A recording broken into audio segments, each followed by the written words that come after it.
কি? ফুপি যদি আপনার আম্মুকে কিডন্যাপ করেন তাহলে ইনি কে?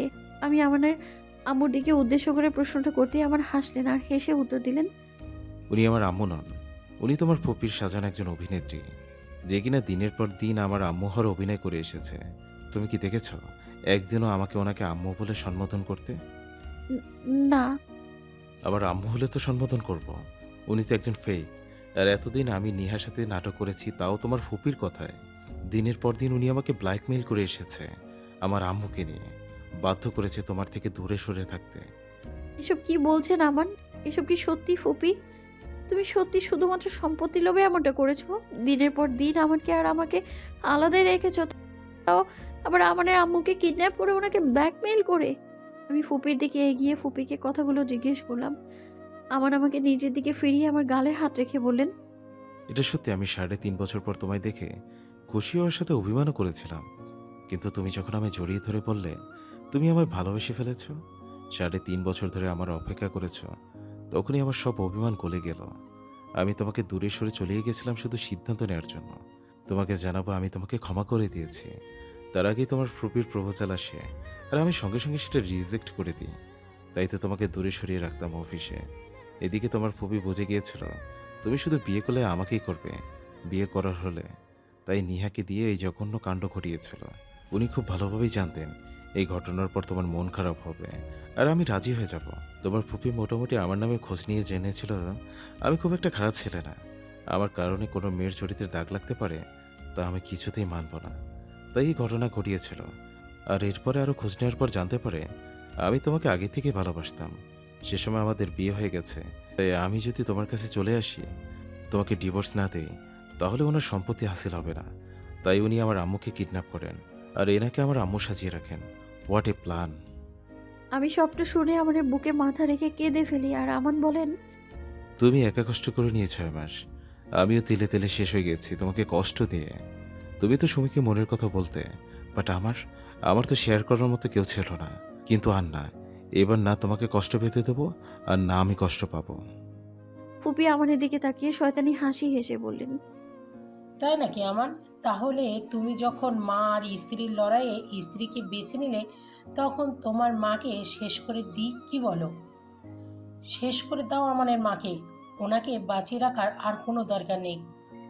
আমি আমানের বুক থেকে মাথা তুলে ওনার দিকে তাকালাম। দেখলাম উনি সেই দৃষ্টিতে তাকিয়ে আছেন ফুপির দিকে। চোখ দুটো ধীরে ধীরে রক্তচাপার মতো লাল বর্ণ ধারণ করছে। এত কিছুর মধ্যেও আমান আমাকে ধরে রেখেছেন আর আমি মনে মনে ভাবছি, শুধুমাত্র আমার জন্য আজ আমানের আম্মু বিপদে। আমি যদি ওনাকে বিয়ে না করতে চাইতাম তাহলে ফুপি ওনাকে এরকম প্রপোজাল দিতেন না। ঠিকই বলেছেন উনি, ধ্বংস করে দিয়েছি আমি ওনাকে। ফুপি ফোনে কাউকে কল করে বললেন, শেষ করে দাও আমানের আম্মুকে। ওনাকে বাঁচিয়ে রেখে আর কোনো লাভ নেই। সবাই যখন সব জেনেই গেছে, তখন আর এই মিথ্যা অভিনয়ের কোনো মানেই হয় না। কথাগুলো বলেই ফুপি কল কেটে দিলেন। সুমি চিৎকার করে ফুপিকে বলল, ফুপি, তুমি কি মানুষ? এইভাবে একজনকে কি করে শেষ করে দিতে পারো তুমি? এতটা রুথলেস কি করে হতে পারো তুমি? ফুপি জোরে জোরে হাসতে লাগলেন আর বললেন, আমি যে কতটা রুথলেস তার কোনো আইডিয়া নেই তোমাদের। এক্ষুনি চোখের সামনে আমানের নিজের আম্মুর মৃত্যু দেখবে। আমার কথার খেলাপ করা কি পরিণাম তা তো ফুপির কথার মাঝে ফুপির কল এলো। ফুপি সেটা দেখে হেসে বললেন, আমান, তোমার আম্মুর মৃত্যুর খবর শুনবে নাকি দেখবে? আমান ঝটপট উত্তর দিল। দেখব। ফুপি কিছুটা চমকে উঠলেন আমানের উত্তরে, কারণ ওনার উত্তর শেষে ওনার ঠোঁটে রয়েছে বাঁকা হাসি। ফুপি সামান্য ঘাবড়ে গিয়ে কল রিসিভ করতেই ওনার মুখটা কালো হয়ে গেল। ফুপি কাঁপা কাঁপা কণ্ঠে আমানকে জিজ্ঞেস করলেন, কে তুমি? আমান ওনার কথায় আমাকে ছেড়ে হাসতে থাকলেন। আমি তো হয়ে দাঁড়িয়ে আছি। কি হচ্ছে কিচ্ছু বুঝতে পারছি না। হঠাৎই উনি চোয়াল শক্ত করে বললেন, কাকে মারতে চেয়েছিলেন জানতে পেরে আপনার মুখটা এতটা শুকিয়ে গেল? তাকে সামনাসামনি দেখলে আপনার কি অবস্থা হবে? আমানের কথায় যেন ফুপির মুখমণ্ডলে রাজ্যের ভয়ে এসে ভর করলো। আমান বাঁকা হেসে দরজার দিকে তাকিয়ে চিৎকার করে একজনের নাম নিলেন। অর্নিল। অর্নিল নামটা শুনতেই আমি বিস্মিত হয়ে গেলাম। এই নামটা তো আমি সুমির মুখে শুনেছি। ও তো প্রায়ই আমাকে এসে বলতো যে ও যাকে ভালোবাসে তার নাম অর্নিল। এই কি সেই অর্নিল? আমি সুমির দিকে তাকাতেই দেখলাম ও আমার মতোই বিস্মিত। যদি এক হয় তাহলে সেটা সুমি বুঝবে, কারণ আমি কোনোদিনও অর্নিলকে দেখিনি। আমরা এবার দরজার দিকে তাকালাম, দেখলাম একটা ছেলে একজন বয়স্ক ভদ্র মহিলাকে নিয়ে ভেতরে আসছে। ওরা দুজন ভেতরে এসে দাঁড়াতেই সুমি বলে উঠল। অর্নিল তুমি? আমি বুঝলাম এটাই সেই অর্নিল যার কথা সুমি আমায় বলতো। অর্নিল সুমির দিকে তাকিয়ে শুধু হাসলো। অন্যদিকে ফুপি কেমন যেন ভয় পেয়ে গেছে ওনাদের দেখে। কি সব বিড়বিড় করছে ফুপি। না না না না না, এটাও হতে পারে না। এটা কি করে সম্ভব? এটা সম্ভব হয়েছে বলেই আজ আপনি আমার সামনে দাঁড়িয়ে আছেন মিস রেহেলা চৌধুরী। আমি সেই আরমান খানের ছেলে যাকে আপনি পথে বসিয়েছিলেন। আপনি আমাদের মারতে চেয়েও মারতে পারেননি রেহেলা চৌধুরী। না আমি মরেছি, না আমার ভাইকে মরতে দিয়েছি।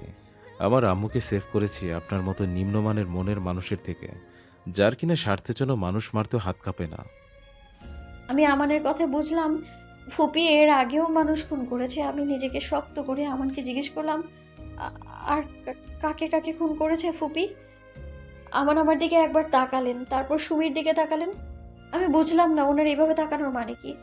উনি আমার কাছে এগিয়ে এসে আমার দুবাহু শক্ত করে ধরে বললেন, তোমাদের আব্বু আম্মুর মৃত্যুটা কোনো অ্যাক্সিডেন্টে নয় মিরো, এটা মার্ডার ছিল, যেটা তোমার ফুপির নির্দেশে হয়েছিল। সুমি কথাটা শুনে পড়ে যেতে নিলেই অর্নিল গিয়ে সুমিকে ধরে ফেলে, আর আমি চিৎকার দিয়ে দূরে সরে এলাম আমানের কাছ থেকে। না, আপনি মিথ্যে বলছেন, এমনটা কিছুতেই হতে পারে না, কিছুতেই না। আপনি বলুন না আপনি মিথ্যে বলছেন, বলুন না আমান। আমি মিথ্যা বলছি না মিরো, সবটা সত্যি।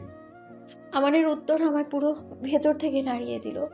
দাঁড়িয়ে থাকার মতো শক্তিও পাচ্ছি না আমি, তবুও টলমলো পায়ে আমি আস্তে আস্তে ফুপির দিকে এগিয়ে গিয়ে ফুপিকে জিজ্ঞেস করলাম, কেন এমন করলে আমাদের সাথে ফুপি? কি ক্ষতি করেছিল আব্বু আম্মু তোমার? কেন এইভাবে আমাদের দুবোনকে অনাথ করে দিলে? কেন বলো, কেন করলে এমন? আমি ফুপিকে ধরে জিজ্ঞেস করতেই আমান আমাকে সরিয়ে নিয়ে এসে সোফায় বসিয়ে বললেন, তোমাকে আমি সবটা বলছি, তোমার ফুপির বলার মুখ নেই। আরও কি কি শোনা বাকি আছে আমান? আমি কাঁদতে কাঁদতে ওনাকে কথাটা জিজ্ঞেস করতেই উনি আমার হাত ধরে পাশে বসে বললেন, আমি আছি তো তোমার সাথে, শক্ত হতে হবে তোমার। বলুন আপনি। তোমার আব্বু আর আমার আব্বু ছিলেন বেস্ট ফ্রেন্ড। সেই সূত্রে আমার আব্বু তোমাদের বাসায় প্রায় আসতেন। এর ফলে তোমার ফুপি আমার আব্বুকে পছন্দ হয়ে যায়, আর উনি আব্বুকে ভালোবাসে ফেলেন। এই কথাটা তোমার আব্বুকে তোমার ফুপি জানাতে তোমার আব্বু আমার আব্বুর সাথে কথা বলেন। সব শুনে আমার আব্বু তোমার আব্বুকে বুঝিয়ে বলে যে উনি তোমার ফুপুকে বিয়ে করতে পারবে না, কারণ উনি অন্য কাউকে ভালোবাসেন। এটা শোনার পর তোমার আব্বু কোনো রিয়্যাক্ট করে না, আমার আব্বুর সাথে সহমত হন, আর তোমার ফুপির সাথে আমার আব্বুর বিয়েটা হয় না। আপনার আব্বু কাকে ভালোবাসতো? উনি বয়স্ক মহিলাটা থেকে ইশারা করে বললেন, আমার আম্মুকে। উনি আমার আম্মু। আমার আব্বু যখন আম্মুকে বিয়ে করেন তখন তোমার আব্বু উপস্থিত ছিলেন। আমার আব্বু আম্মুর বিয়ের পর তোমার আব্বু বিয়ে করেন। সেই সময় আমার আম্মু প্রেগনেন্ট ছিলেন, যা তোমার ফুপি মোটেও মেনে নিতে পারেনি। অনেক রকমভাবে আম্মুর ক্ষতি করার চেষ্টা করেছিলেন, আর এটা আব্বু বুঝে যায়। তাই আব্বু তোমার আব্বু আম্মুকে বলেন যে কাজের জন্য বাইরে যেতে হবে। এই অজুহাতে তোমার ফুপির থেকে অনেক দূরে নিয়ে আসে আব্বু আম্মুকে। এরপর আমি হই। তার 1 বছর পর অর্নিল। প্রায় অনেক বছর পর আমার বয়স তখন 18 আর অর্নিল 17। তখন আব্বু আম্মুকে নিয়ে তোমার আব্বু আম্মুর সাথে দেখা করতে যান। তারপর তারপরের ঘটনাটা আমি বলছি আমান। আমি জানি তুই এই ঘটনাটা বলতে পারবি না। আমাদের আম্মু কথাটা বলে আমার পাশে এসে বসলেন। সুমি অনবরত কেঁদেই চলেছে অর্নিলকে ধরে। অর্নিল সুমিকে আস্তে করে নিয়ে সোফায় বসালো। ওদিকে ফুপি কেমন যেন স্থির হয়ে বসে আছেন, আর যা আমার ঠিক লাগছে না। আম্মু আমার মাথায় হাত রেখে বললেন, আমানের আব্বু আর আমি যখন তোমার আব্বু আম্মুর সাথে দেখা করতে গিয়েছিলাম তখন আমান আর অনিল নিজের পড়াশুনোর জন্য আসতে পারিনি। আমরা এসে যখন তোমাদের দুই বোনকে দেখি তখনই ঠিক করে ফেললাম তোমাদের দুজনকে আমাদের বাসার বউ করব। আমানকে তোমাদের দুজনের ছবি পাঠায়, ও আমাকে তখনই জানিয়ে দেয় ও বিয়ে করার হলে তোমাকেই বিয়ে করবে। অনিল তখন কিছু বলিনি, শুধু হেসেছিল।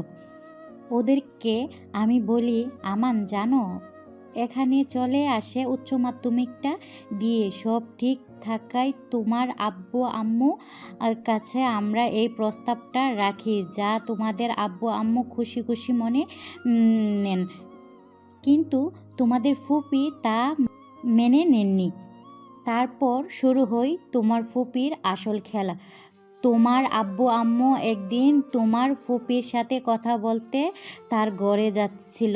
ঠিক সেই সময় তোমার ফুপি একজনের সাথে প্ল্যান করছিল কিভাবে আমান, অনিল সহ আমাকে মেরে ফেলা যায়। এইটা শুনে নেওয়ার তোমার আব্বু আম্মু অনেক বকাঝকা করেন তোমার ফুপিকে। সুমি বলল, হ্যাঁ, সেই প্লেন ফ্লপ হয় উনি রাগে তোমাদের আব্বু আম্মুকে একটা রোড অ্যাক্সিডেন্ট করিয়ে মেরে ফেলেন। ওনারা ফিরছিলেন বাসায় সে সময়। মীরা, তোমার ফুপি ছোট থেকেই তোমাদের জানতেন। উনি জানতেন যে ইসমি ঠান্ডা, শান্ত, নিশ্চুপ হয়েও তুমি ছিলে রাগী, জেদি। কোনোদিন তুমি হার মানতে শেখোনি। এই কারণে উনি সে সময় তোমাকে ব্যবহার করেন। আমাকে ব্যবহার করেন মানে? সে সময় তো ফুপি জোর করে আমায় আব্বুর অফিসে পাঠিয়েছিল। আমি তো কিছু বুঝতামই না তখন ব্যবসার। তুমি কিছু জানতে না দেখে সেই জন্যই তোমার ফুপি তোমাকে সামনে রেখে নিজের কাজ হাসিল করেছিলেন। তোমার আর ইসমির নামে সব সম্পত্তি থাকায় তোমার ফুপি নিজে কিছুই করতে পারতেন না, তাই তোমাকে ব্যবহার করতেন। তোমার কি মনে আছে তুমি একটা ইন্ডাস্ট্রি পুরো কিনে নিয়ে সেটা লস খেয়েছিলে দেখে? হ্যাঁ, লসটা তো আমরাই চালাকি করে করিয়েছিলাম। ওই ইন্ডাস্ট্রিজ যাদের সাথে প্রজেক্ট ডিল করে টাকা ইনভেস্ট করেছিল, সেই সব প্রজেক্ট আমরা আনসাকসেসফুল করে দিয়েছিলাম। সবটা তো ফুপিয়ে আমায় করতে বলেছিল, কারণ ওই ইন্ডাস্ট্রিজ আমাদের থেকে বেশি এগিয়ে যাচ্ছিল। তাই একসাথে অনেকগুলো প্রজেক্ট আনসাকসেসফুল হয়, প্রচুর পরিমাণে লসের মুখে পড়ে যায়, আর তখন আমরা সেই ইন্ডাস্ট্রিজ কিনে নিই। সুমি বলল, ওটা তো খান ইন্ডাস্ট্রিজ ছিল, তাই না মীরা? হ্যাঁ। এবার মাথায় এলো যে ওটা খান ইন্ডাস্ট্রিজ ছিল, তার মানে ওটা আমাদের কোম্পানি ছিল। হ্যাঁ, আমাদের সব কিছু থাকতেও আমরা সব হারিয়ে ফেলেছিলাম, নিঃস্ব হয়ে গিয়েছিলাম। আমান আর অনিলকে ওদের আব্বু আর দেখা করতে যেতে দেয়নি তোমাদের সাথে। আমানের উচ্চ মাধ্যমিক হয়ে যাওয়ার বেশ কয়েক মাস পর হঠাৎই একদিন কয়েকজন লোক এসে বলে, আমাদের যে বাসাটা মরগেজে রাখা ছিল তার টাকা শোধ না করতে পারায় তোমাদের কোম্পানি আমাদের বাসা কিনে নিয়েছে। এটা শুনে আমানের আব্বু স্টপ করেন। এত কিছু মেনে নিতে পারেননি উনি। আমান সব বুঝে অনিলকে নিজের হোস্টেলে পাঠিয়ে দিয়েছিল, আর আমান নিজের রেজাল্ট ভালো থাকায় একটা চাকরি খুঁজে নিয়েছিল।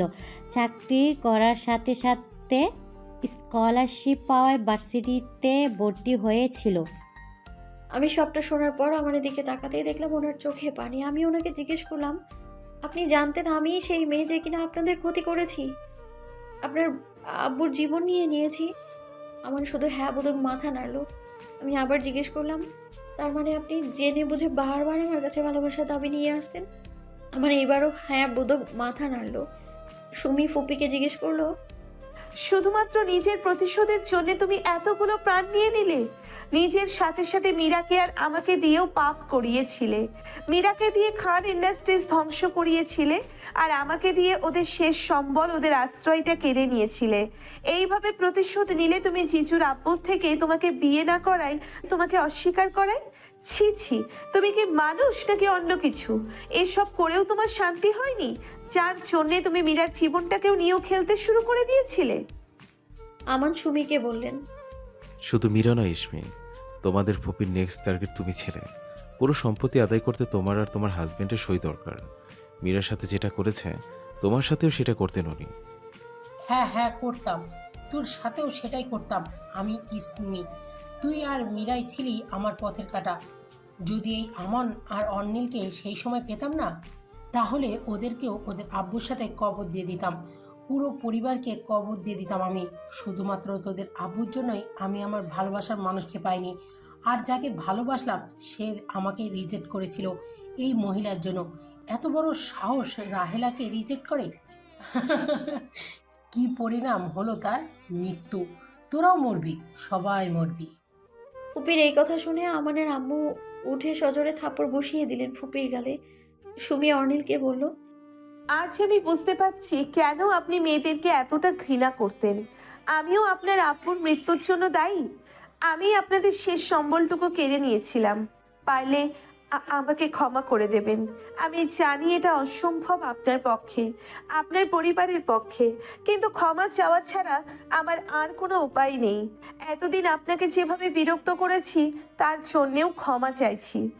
আমি কথা দিচ্ছি আপনার সামনে আমি আর আসবো না। সুমি কথাগুলো বলে উঠে যেতে নিলেই আমানের আম্মু ইসমির হাত ধরে বলল, এরকম বলে না মা, তোমাদের এতে কোনো দোষ নেই। তোমাদেরকে তো ব্যবহার করা হয়েছে, তুমি আমার বাসার ছোট বৌমা হবে। না আন্টি, আমার কোনো যোগ্যতা নেই আপনার ছেলের বৌমা হওয়ার। সেটা তো কেউ তোমাকে দেখতে বলেনি। তুমি যোগ্য কি যোগ্য নাও তা আমি বুঝবো, কারণ আমার সাথে থাকবে তুমি, আমার সাথে সংসার করবে। আমি সেদিন ভাই বলেছিল, আজ আমি বলছি, আমার বিয়ে করার হলে আমি ইসমিকেই করব, নয়তো অন্য কাউকে নয়। অর্নিলের কথা শুনে আমান উঠে দাঁড়িয়ে বলল, শেষমেশ আমার কপি করলি। অন্য স্টাইলে বিয়ের প্রপোজাল দিতে পারতিস। মীরা, এই মীরা, কি হয়েছে তোর? হঠাৎ আমার কি হলো আমি জানি না, মাথায় শুধু একটা কথাই ঘুরছিল, আমিই আমানের ধ্বংসের কারণ। সেটা হোক জেনে বুঝে আর না জেনে বুঝেই হোক। আমি আজকে পরিষ্কার বুঝতে পারছি কেন আমার এই কথাটা বলতেন। ফুপির কথায় আমি দূরে সরানোর জন্য আমার এই সত্যিটাই আমাকে বলতেন, কারণ আমি তো আর জানতাম না আমার জন্য ওনার ভালোবাসার জীবনটা শেষ হয়ে গেছে। এইসব ভাবতে ভাবতে অর্নিলের সুমিকে বিয়ে করার কথাটা শুনলাম। তারপর আমানের উঠে দাঁড়ানোয় আমি উঠতে নিলেই চোখের সামনে সবটা ঝাপসা হয়ে এলো।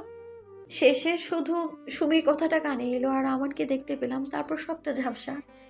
ইসমির কথা শুনে আমান পিছন ফিরতেই দেখে মীরা টলছে। মীরা পড়ে যেতে নিলেই আমান সঙ্গে সঙ্গে মীরাকে ধরে সোফায় বসায়। ইসমি গিয়ে মীরাকে দেখেই দেখে মীরার নাক দিয়ে গলগল করে রক্ত বের হচ্ছে। আমান তো সব দেখে পুরো স্তব্ধ হয়ে গেছে। ইসমি মীরাকে ডাকছে আর জিজ্ঞেস করছে, এই মীরা, মীরা, চোখ খোল না। বারবার বলেছিলাম এতটা প্রেশার দিস না।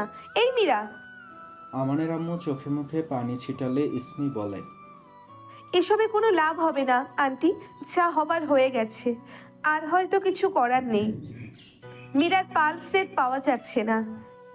ইসমির কথা শুনে আমান শুধু নিজেকে জিজ্ঞেস করতে লাগলো, আবার মিরু কি আমায় ছেড়ে চলে যাবে? সবটা ঠিক হয়ে কি সবটা শেষ হয়ে যাবে? আমি কি পাবো নাকি নিজের করে? হারিয়ে ফেলবো আমি ওকে? মীরার এমন অবস্থা কি করে হলো ইসমি? তোমাকে তো বারবার করে আমি খেয়াল রাখতে বলেছিলাম। ডক্টরের প্রশ্নে ইসমি মাথা নিচে করে নিচে স্বরে বলল, আঙ্কেল, আমি অনেকবার করে ওকে বারণ করেছিলাম, কিন্তু ও। থাক, আমি পরে শুনবো সবটা। এখন মীরা ট্রিটমেন্ট করতে হবে। আর হ্যাঁ, তুমি এখন কমপ্লিট রেস্ট নেবে। আমি যেন এখন তোমাকে টেনশন করে অসুস্থ হতে না দেখি। এমনিতেই তোমরা টুইন্স, নিশ্চয়ই শরীর খারাপ করবে, তাই খেয়াল রাখো। আমি আসছি। ডক্টর চলে যেতেই অর্নিল ইসমিকে ধরে বসায়। একদিকে আমান পাথর হয়ে বসে আছে, আরেকদিকে ইসমি কাঁদছে। অর্নিল পড়ে গেছে মাঝখানে।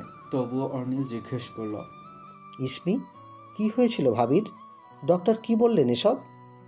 ইসমি নিজের চোখ মুখে যথেষ্ট স্বাভাবিক করে নিজেকে বলল, আসলে আজ থেকে 4 বছর আগে জিজুকে যখন ভার্সিটি থেকে রাস্টিকেট করা হয়, তারপর জিজুর একটা ফ্রেন্ড মীরাকে সব সত্যিটা বলে। ও সবটা জেনে সারা ভার্সিটিতে জিজুকে খোঁজে। ভার্সিটিতে না পেয়ে হন্তদন্ত হয়ে বেরিয়ে যায় ভার্সিটি থেকে। আমি সেটা দেখে মীরার পিছু নিই, কিন্তু মেইন রোডে গিয়ে আমি মীরাকে হারিয়ে ফেলি। তাই ওকে খুঁজতে খুঁজতে এগিয়ে গেলে দেখি একটা জায়গায় ভিড় জমেছে। ভিড় ঠেলে ওখানে যেতেই দেখলাম মীরা রক্তাক্ত অবস্থায় পড়ে আছে রাস্তায়। ওখানের একজন আই উইটনেস আমাকে বলেন যে মীরা হন্যে হয়ে একটা গাড়ির পিছনে ছুটছিল। ওর পেছনে যে গাড়ি আসছিল সেটাও দেখেইনি। মীরা যেই গাড়িটার পিছনে ছুটছিল সেটা ধরতে না পারায় ও দাঁড়িয়ে পড়ে, আর সঙ্গে সঙ্গে গাড়িটা ওকে। ইসমি আর বলতে পারলো না, ডুকরে কাঁদতে লাগলো। অর্নিল আলতো করে ইসমিকে বুকে জড়িয়ে নিতেই ইসমি একটু শান্ত হলো। অর্নিলের বুকে মাথা রেখেই ও বলতে শুরু করলো। আমি মীরাকে হসপিটালে ডক্টর আঙ্কেলের কাছে নিয়ে আসায় আঙ্কেল বলেন যে ওর মাথায় গুরুতর চোট লেগেছে, যার ফলে ওর ইন্টারনাল হ্যামারেজ হয়েছে। প্রায় 6 মাস পর মীরা সুস্থ হয়। ডক্টর আঙ্কেল বারবার করে বলে দিয়েছিল যে মীরা যেন কোনো রকম কোনো প্রেশার না নেয় মাথায়।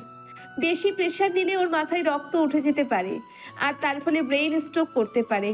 আজ মেবি সেটাই হয়েছে। ইসমি, ইসমি তাকিয়ে দেখলো ডক্টর বেরিয়ে এসেছে। ইসমির সঙ্গে সঙ্গে উঠে ডক্টরের কাছে যেতে নিলেই ওর মাথাটা ঘুরে যায়। অর্নিল ইসমির পাশে থাকায় ইসমিকে ধরে ফেলে। সেই সময় ডক্টর বলে, জানতাম এমনটাই হবে। তুমি ওকে কেবিনে শুয়ে দাও, আসো আমার সাথে। অর্নিল ইসমিকে কোলে তুলে নেয় আর আমানকেও আসতে বলে ওর সাথে। আমান শুধু রোবটের মতো ওই কেবিনে যায়। কেবিনে গিয়ে ইসমিকে শুইয়ে দিতেই ডক্টর অর্নিলকে জিজ্ঞেস করে। তুমি কে হও ইসমির? অর্নিল সঙ্গে সঙ্গে উত্তর দেয়, উড বি হাজব্যান্ড, আর উনি হচ্ছেন আমান খান, মীরা খানের হাজব্যান্ড। ডক্টর সব শুনে আমানের দিকে তাকিয়ে বলেন, আমি বুঝতে পারছি আপনার অবস্থা, কিন্তু টেনশন করবেন না। মীরা সম্পূর্ণ বিপদমুক্ত এবং কিছুদিনের মধ্যেই সুস্থ হয়ে যাবে। এতক্ষণে জানো আমানের ধরে প্রাণ এলো। চোখে মুখে স্বস্তির সাপ দেখা গেল। ডক্টর বলতে শুরু করলেন, অ্যাকচুয়ালি মীরার মাথায় আগে থেকে একটা ইনজুরি ছিল। এছাড়া মীরা ও ইসমি দুজনেই হইল হাইলি ডিপ্রেশন প্রবলেমে আছে। মীরার মাথায় ইন্টারনেস হ্যামারের কারণে ওর মাথায় বেশি চাপ পড়লে ক্ষতি হতে পারে। এবার তেমন কিছু হয়নি, কিন্তু প্রেশারে ব্লাড মাথায় উঠে গিয়েছিল, আর ব্লাডের পরিমাণ বেশি থাকায় পালস রেট পাওয়া যাচ্ছিল না। অনেকটা ব্রেন স্ট্রোকের মতোই, কিন্তু নাক দিয়ে রক্ত বেরিয়ে যাওয়ায় প্রবলেম হয়নি। এই Mira completely out of danger, but খেয়াল রাখতে হবে যাতে আর কোনো স্ট্রেস না নেয়। মীরার সাথে সাথে ইসমির খেয়াল রাখা প্রয়োজন, কারণ ওরা টুইন্স। অর্নিল ডক্টরের কথা শুনে বলল, ইয়েস ডক্টর, আমরা ওদের দুজনের পুরো খেয়াল রাখবো। ইসমির আর কিছুক্ষণ পর জ্ঞান ফিরবে। মীরার নিউজটা দিয়ে দিবেন, না হলে আবার টেনশন করবে। আমি কি একবার মিরুকে দেখতে পারি? আমানের এমন করুণ কণ্ঠস্বর শুনে ডক্টর বললেন, এখন না, মীরা ঘুমাচ্ছে এখন, আর একটু পরে গিয়ে দেখা করতে পারবেন। ডক্টর বেরিয়ে গেলে অর্নিলকে বলে, সব দোষ আমার, জানিস তো নীলা, আমার জন্য আজ মীরার এমন অবস্থা। ভাই তুই কি বলছিস এসব? তোর জন্য কেন ভাবির সব অবস্থা হবে? ও আমার গাড়ির পিছনে ছুটেছিল, আমি অভিমানে সাড়া দেইনি, দেখেও না দেখার ভান করে এড়িয়ে গেছি, তাই ওর এভাবে অ্যাক্সিডেন্ট হয়েছে। আর আজও আমার জন্য এই অবস্থা। আমি যদি আর কিছুদিন আগে আম্মুকে সেভ করতে পারতাম, তাহলে মিরু এতটা কষ্ট পেত না। আমার ব্যবহারেও দিনের পর দিন কষ্ট পেয়েছে। কষ্ট ভাবি একা নয়, তুইও পেয়েছিস ভাই। যেই তুই কিনা কোনোদিন নেশার ধারে কাছে যেতিস না, সেই তুই কষ্ট ভুলে থাকার জন্য নেশা করেছিস দিনের পর দিন, যাতে ভাবিকে ফেস করতে না হয়। ভাবির হাতে ফোসকা পড়ায় নিজের হাত পুড়িয়ে ফেলেছিস। তোরা দুজনেই কষ্ট পেয়েছিস, আর স্টিল নাও পাচ্ছিস। ভাবিকে এই অবস্থায় দেখে তোর উপর দিয়ে কি যাচ্ছে তা আমি বুঝতে পারছি। তুই কি মনে করছিস আমি বুঝতে পারছি না? আমান আর নিজেকে সামলাতে না পেরে অর্নিলকে জড়িয়ে ধরল। মাঝে মাঝে কেঁপে উঠছে আমান। জোরে শব্দ করে কাঁদতে পারলে হয়তো হালকা লাগতো নিজেকে, কিন্তু আমান তা পারবে না। এদিকে অর্নিলের চোখের কোনা বেয়ে পানি পড়ছে। অর্নিল মনে মনে বলছে, আমি জানি ভাই, নিজের ভালোবাসার মানুষকে দূরে সরিয়ে রাখার কষ্টটা কি জিনিস। আমি নিজে ফিল করেছি সেটা। শুধু তুই প্রথমবার ভাবির ছবি দেখে ভাবিকে ভালোবেসে ফেলিসনি। আমিও ইসমিকে প্রথমবার দেখেই নিজের মন দিয়ে ফেলেছিলাম। এতদিন ওর কাছে পরিচয় দিতে পারিনি, ওকে দূরে সরিয়ে রেখেছিলাম শুধু ওর ফুপিকে ধরার জন্য। আমি নিজেও কষ্ট পেয়েছি আর ওকেও কষ্ট দিয়েছি, কিন্তু এবার সবটা ঠিক হবে, ড্যাম শিওর আমি। আমান অর্নিলকে ছেড়ে দিয়ে বলল, তুই থাক ইসমির কাছে, আমি মিরুর কাছে যাচ্ছি। হ্যাঁ ভাই তুই যা, আমি আছি ওর কাছে। আমান ধীর পায়ে মীরার ক্যাবিনে ঢুকল। মীরা চুপচাপ বেডে শুয়ে আছে চোখ বুজে, হাতে ক্যানোলা লাগানো, যা দেখতে আমানের একদম ভালো লাগছে না। আমান আস্তে করে মীরার মাথার কাছে বসলো আর মীরার হাতটা আলতো করে নিজের হাতের ভাঁজে নিয়ে কপালে ঠেকিয়ে নিচু গলায় বলতে লাগলো, আমাকে ক্ষমা করে দাও মিরু। অনেক কষ্ট দিয়েছি আমি তোমাকে। আমি ভাবিনি আমি ফিরে না তাকিয়ে তুমি এত বড় অ্যাক্সিডেন্ট ঘটিয়ে বসবে। আমি জানতাম তুমি আমাকে ভালোবাসি ফেলেছ। তোমার কথাগুলো সে সময় বিশ্বের মতো কাজ করছিল আমার জন্য। মনে হচ্ছিল ভালোবেসে এতটা অবিশ্বাস কি করে করতে পারো তুমি আমায়। তাই তো অভিমান করে ফিরে তাকাইনি। কিন্তু বিশ্বাস করো, 3.5 বছর পর তোমার কাছে আসায় আমি ভীষণ খুশি হয়েছিলাম। স্পেশালি তোমার মুখ থেকে ভালোবাসি কথাটা শুনে। আমি ভালোবাসি তোমায় মিরু, ভীষণ ভালোবাসি তোমায়, সেই প্রথম থেকে। আমান কথাগুলো মীরার হাতে ঠোঁট ছোঁয়ালো, তারপর ওভাবেই বসে রইল। অন্যদিকে ইসমির জ্ঞান ফিরেছে। অর্নিল, মীরা, মীরা ঠিক আছে? ইসমিকে উঠে বসতে দেখে অর্নিল ইসমির কাছে গিয়ে ওকে সাহায্য করলো, তারপর আস্তে করে ওর হাত ধরে বলল, ভাবি একদম ঠিক আছে ইসমি, তুমি একদম উত্তেজিত হও না। It's not good your health. কিন্তু মীরা। বললাম তো ভাবি ঠিক আছে। ভাই গেছে ভাবির সাথে দেখা করতে। ও, আন্টি কেমন আছে? আর জিজু? জিজু ঠিক আছে তো এখন? আম্মিকে খবর দিয়ে দিয়েছি, আম্মি ঠিক আছে। আর ভাবি ঠিক হয়ে গেছে শুনেই তোমার জিজুও ঠিক হয়ে গেছে। ইসমি কথাটা শুনে সামান্য হাসল। অর্নিল ইসমিকে সামান্য ভ্রু তুলে জিজ্ঞেস করল, সবার খোঁজ নিলে, আমার খোঁজ তো নিলে না। ইসমি অর্নিলের কথা শুনে আমতামতা করে বলল, আপনি তো ঠিকই আছেন। অর্নিল শুধু তাচ্ছিল্য হাসল ইসমির দিকে তাকিয়ে। ইসমির তা দেখেই কেমন বুক কেঁপে উঠল। অর্নিল ইসমির চোখে থেকে চোখ নামিয়ে কিছুক্ষণ চুপ থেকে নিচু গলায় উত্তর দিল, তোমার কোনো ধারণাই নেই আমার উপর দিয়ে কি ঝড় গেছে। আমি চাইও না তুমি এটা জানো। আমি শুধু ভাইয়ের মতো প্রকাশ করতে পারি না বলে তুমি হয়তো বুঝতে পারছো না আমার মনের মধ্যে ঠিক কি চলছে। ঠিক বলেছ, আমি একদম ঠিক আছি। তুমি রেস্ট করো, আমি আসছি। অর্নিল উঠে যেতে নিলেই ইসমি অর্নিলের হাত টেনে ধরে বলল, সকাল গড়িয়ে দুপুর হতে চললো, কিছুই তো খাওনি তুমি।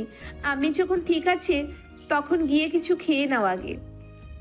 অর্নিল কিছুটা অবাক হলো ইসমির ব্যবহারে, আবার খুশিও হলো এই ভেবে যে ইসমি আবার ওকে তুমি করে বলছে। অর্নিল ইসমির পাশে বসতেই ইসমি অর্নিলকে জড়িয়ে ধরে ওর বুকে মাথা রেখে বলল, ভালোবাসি শুধু তোমায়, তাই তোমার মনের কথাও বুঝতে জানি। তোমার উপর দিয়ে কি গেছে তা তোমার বাইরেটা দেখে বোঝা যায় না, কিন্তু ভিতরটা সেটা তো বোঝা যায়, আর সেটা বোঝার ক্ষমতা আমার আছে। অর্নিল ইসমির কথাগুলো শুনে ইসমিকে নিজের বুকে শক্ত করে জড়িয়ে ধরে মাথায় আলতো করে ঠোঁট ছোঁয়ালো, তারপর নিচু স্বরেই বলল, আই লাভ ইউ ইসমি। ইসমির যেন নিজের কানকেই বিশ্বাস হচ্ছে না। ইসমি ভাবতেও পারছে না আজ অর্নিল নিজের মুখে ওকে ভালোবাসার কথা জানাচ্ছে, স্বীকার করছে অর্নিল ইসমিকে ভালোবাসে। ইসমি হালকা কাপা কণ্ঠে উত্তর দিল, I love you, I love you too Arnil. এদিকে আমি আস্তে আস্তে চোখ খুলে সবকিছু ঝাপসা দেখলাম, তাই চোখ বুজে ফেললাম। আবার চোখ বুজে অনুভব করলাম আমার হাত ধরে কেউ বসে আছে। তাই আবারও চোখ খুললাম আর প্রথমে বোঝার চেষ্টা করলাম আমি কোথায়। চারিদিকে দেখে বুঝতে পারলাম আমি হসপিটালে আছি। চারিদিক দেখার সাথে সাথে পাশে তাকাতেই আমার নজরে এলো আমার হাত ধরে তার কপালে ঠেকিয়ে বসে আছে। ওনাকে দেখে আমার মনে পড়ে গেল আজ সকালের যা যা ঘটেছে সবটা। নিজেকে বড্ড অপরাধী মনে হচ্ছে আজ ওনার সামনে। উনি জানতেন আমার জন্য ওনার আব্বুর কোম্পানি নেই, আমার বোনের জন্য ওনাদের শেষ আশ্রয় নেই। তারপরে উনি আমায় ভালোবেসে গেছেন। এখানেই থেমে থাকেননি, উনি বারবার আমার অপমান অবহেলা দূরে রেখে উনি ছুটে এসেছেন আমার কাছে। কি করে আমান, কি করে পারেন আপনি এইসব? আপনার ভালোবাসার কাছে তো আমার ভালোবাসা অতি নগণ্য। এত কি ভাবছো মিরু? ডক্টর তোমাকে স্ট্রেস নিতে বারণ করেছে, তাও কেন তুমি এত চিন্তা করছো? এখন তো সব ঠিক হয়ে গেছে। ওনার কথায় আমার ঘোর কাটলো। আমি দেখলাম উনি চোখে পানি নিয়ে আমার দিকে তাকিয়ে আছেন। আমি ওনার দিক থেকে মুখ ফিরিয়ে নিলাম, দেখে উনি সঙ্গে সঙ্গে আমার প্রশ্ন করলেন, তুমি মুখ ফিরিয়ে নিলে কেন? আবার কি আমাকে দূরে সরিয়ে দেবে বলে ঠিক করেছো? একটা কথা ভালোভাবে জেনে রাখো মিরু, যাই হয়ে যাক তুমি আর আমার কাছে থেকে দূরে সরে যেতে পারো না। দরকার পড়লে জোর করে বন্দি করে রাখবো তোমায়। আর যদি যাওয়ারই হয় তাহলে আমাকে শেষ কো। কি বলছেন এইসব? মাথায় আনবেন না এইসব ভাবনা। আজ আপনার চোখে যে পানি আছে তা আমার জন্যে। আমি চাই না আপনার চোখে পানির কারণ হতে। ওনাকে থামিয়ে ওনার দিকে ঘুরে কথাটা বললাম। উনি রেগে চোখ মুখ শক্ত করতে আমি সামান্য ভয় পেয়ে গেলাম। ফার্স্ট অফ অল আপনি বলে সম্বোধন করা বন্ধ করবে, অ্যান্ড সেকেন্ডলি তুমি আমার সব কিছুর কারণ। আমার সুখ দুঃখ ভালো লাগা মন্দ লাগা সব কিছু। তোমার জন্য কষ্ট পেলে তোমার জন্যই হাসি আমি। তুমি আমার ভালো থাকার একমাত্র কারণ মিরু, তাই তুমি আমার খারাপ থাকার কারণও হবে। যে জিনিসের ভালো আছে সেই জিনিসের খারাপও আছে, আর আমি দুটোকেই একসেপ্ট করেছি।